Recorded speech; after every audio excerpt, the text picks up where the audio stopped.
Friends, welcome back to my YouTube channel. I hope आप लोग अच्छे होंगे। तो आज हम स्टार्ट करेंगे वैदिक संस्कृति में, यानी कि हमारे भारत में आर्य कहाँ से आए थे। तो इससे पहले की वीडियो में हमने ऋग्वेद देखा, सामवेद देखा, अथर्ववेद और यजुर्वेद, ये सारे वेद को हमने देख लिया है। आज के वीडियो में हमारा चलेगा आर्य हमारे भारत में कहाँ से आए।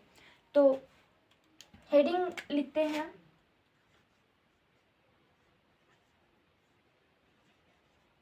वैदिक संस्कृति।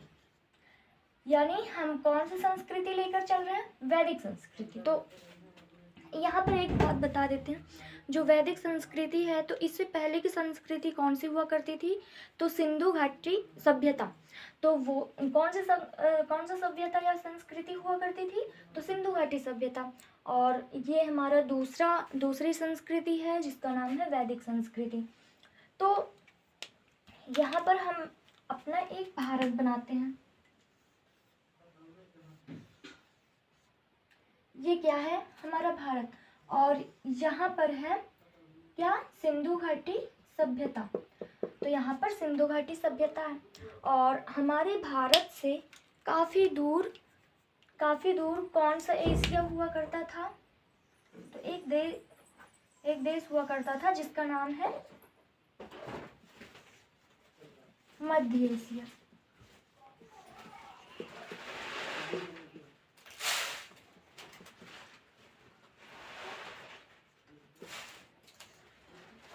तो ये हमारा मध्य एशिया था।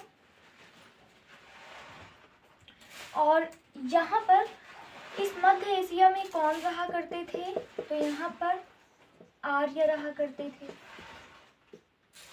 और ये आर्य जो हुए, ये आर्य उस समय के सबसे शक्तिशाली लोग माने जाते थे। क्यों माने जाते थे? क्योंकि ये जो आर्य थे ये अपने इलाकों से, अपने मध्य एशिया से निकलकर इधर उधर लड़ाई करने के लिए जाया करते थे। तो ये सबसे शक्तिशाली लोग माने जाते थे उस टाइम।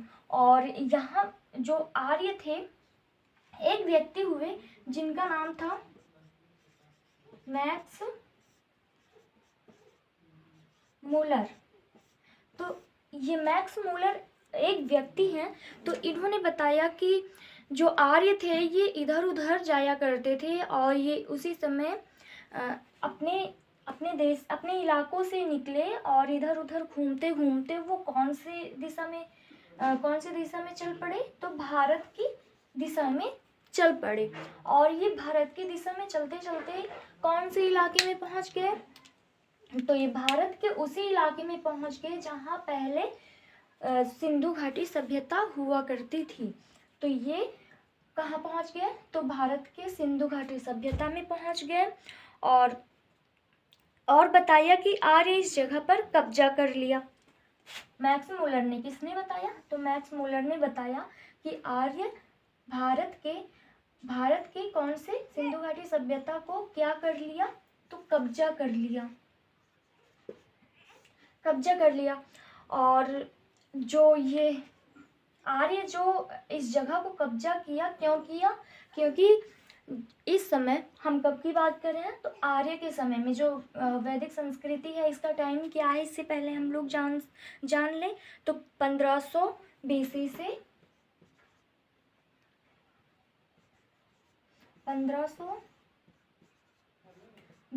600 बीसी। तो इस समय की हम बात कर रहे हैं। तो जो आर्य अपने मध्य एशिया से निकलकर भारत की ओर सिंधु घाटी सभ्यता को कब्जा कर लिया, तो उस समय आर्य के समय, जिस समय ये कब्जा कर रहे थे, तो इससे कितने वर्ष पहले?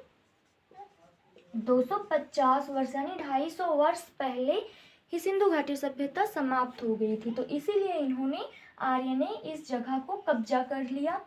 और उसके बाद जो ये आर्य इस जगह को कब्जा कर लिया, उसके बाद भारत के इस इलाके को सप्त सैंधव प्रदेश इलाके किस इलाके में रहने लगे? तो भारत के सप्त सैंधव इलाके में रहने लगे। इसको सप्त सैंधव इलाका भी कहा जाता है।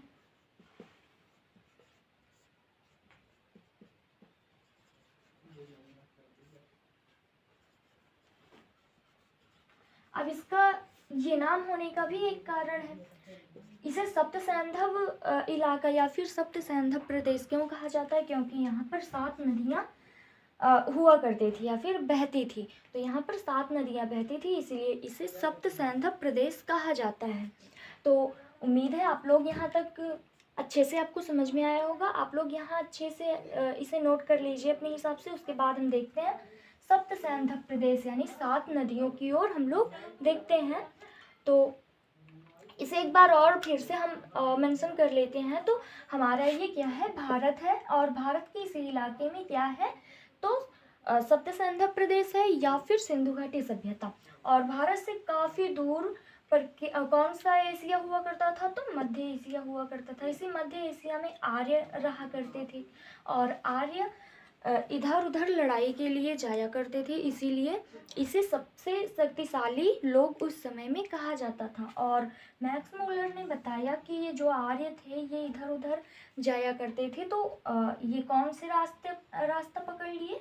जहाँ पर भारत हुआ करता था। तो ये भारत के उसी इलाके में गए जहाँ पर सप्त सैंधव इलाका था, और इस इलाके को इन्होंने कब्जा कर लिया, क्योंकि इस समय से 250 वर्ष पहले सिंधु घाटी सभ्यता विलुप्त हो गई थी। उसके बाद जो ये सप्त सैंधव प्रदेश है, इसका नाम इसलिए है क्योंकि यहाँ पर 7 नदियाँ बहा करती थी। तो आगे हम देखते हैं 7 नदियों के बारे में।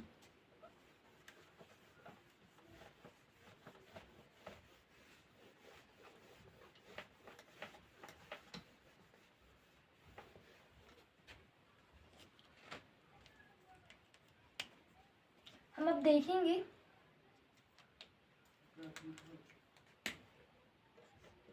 सात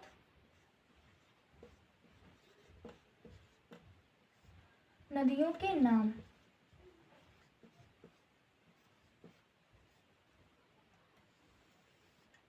अब हम देखेंगे 7 नदियों के नाम, यानी कि जो सिंधु घाटी सभ्यता में जो भी नदियां हुआ करती थी उसके आधुनिक नाम और प्राचीन नाम देखेंगे, मॉडर्न नेम और एशियंट नेम। तो इसमें से पहला नाम कौन सा आता है? सिंधु, यानी सिंधु नदी भी हुआ करती थी, आपको पता है।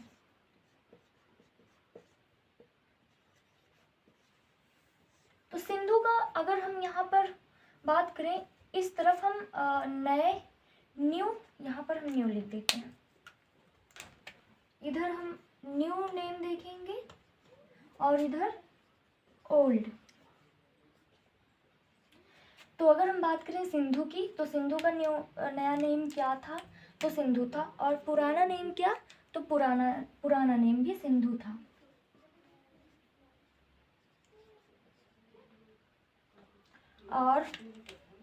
और बात करें इसके बाद कौन सी नदी है? तो इसके बाद झेलम नदी है।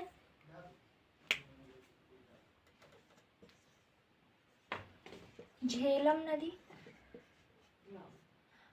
इसका नया नाम है झेलम, और पुराना नाम क्या था? वितस्ता। झेलम को पहले वितस्ता नाम से जाना जाता था। और तीसरा नाम है चेनाब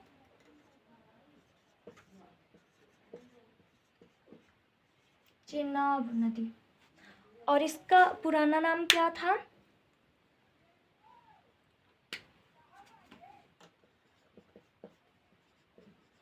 अस्किनी। इसको पहले अस्किनी नाम से जाना जाता था। और चौथा नाम हम अगर देखें न्यू में, तो चौथा है रावी, और इसका पुराना नाम क्या था?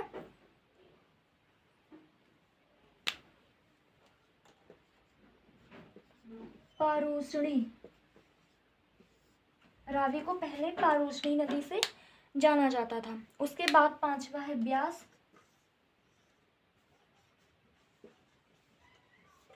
और ब्यास का पुराना नाम क्या था? विपासा।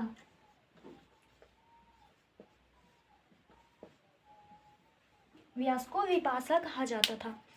छठवां है सतलुज,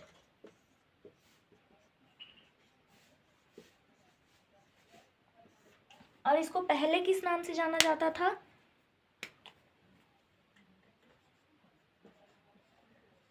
शतुद्री। हमारा लास्ट है 7वां,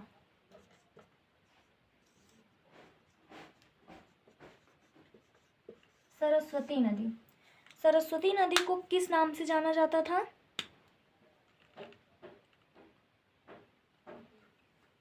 इसे एक सरस्वती नाम से भी जाना जाता था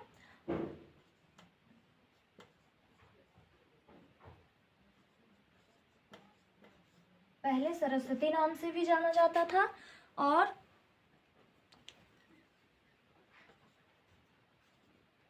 थकघर नाम से भी जाना जाता था। तो हमने 7 नदियों के बारे में देख लिया, इसका नया नेम और पुराना नेम। और जिसमें से हम एक अगर जो सरस्वती है इसकी बात करें तो ये सभी नदियां तो अभी वर्तमान में भी हैं, लेकिन ये जो सरस्वती नदी है कहते हैं ये इस समय क्या हो गई है? विलुप्त हो गई है।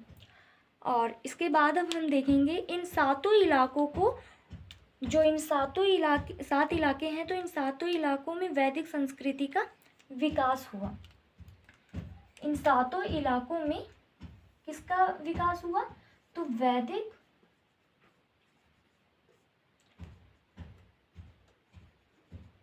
संस्कृति का विकास हुआ, जो कि है हमारा कौन सी संस्कृति? तो दूसरी संस्कृति है। पहली संस्कृति कौन थी? तो सिंधु घाटी सभ्यता।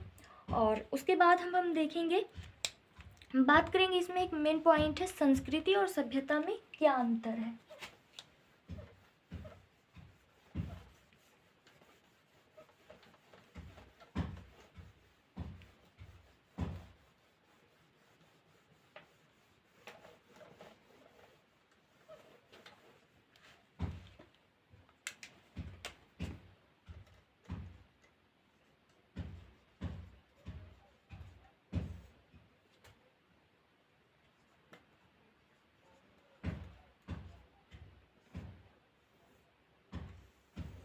संस्कृति और सभ्यता में अंतर देखेंगे। तो संस्कृति और सभ्यता में क्या अंतर है? जिसको छुआ जा सके उसे क्या कहा जाता है? संस्कृति।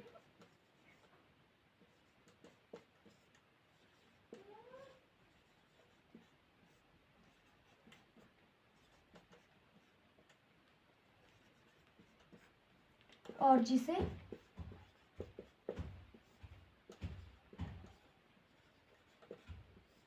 छुआ ना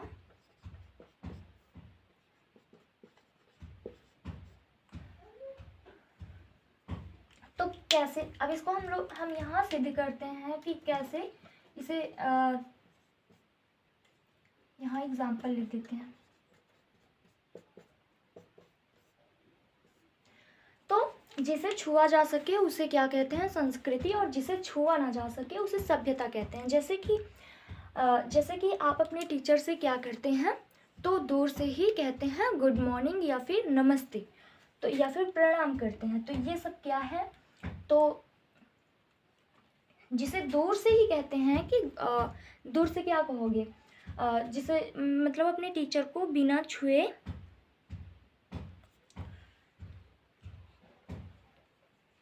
एक मिनट, यहाँ पर एक गलती हो गई है।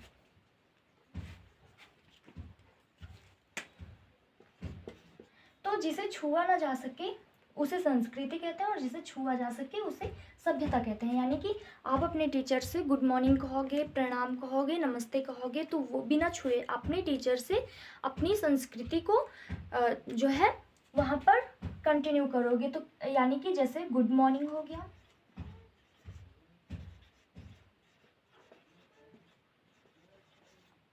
तो ये क्या है? यानी कि आप बिना छुए ही अपनी संस्कृति को दिखा रहे हो अपने टीचर को कि हम टीचर गुड मॉर्निंग या फिर नमस्ते या फिर प्रणाम।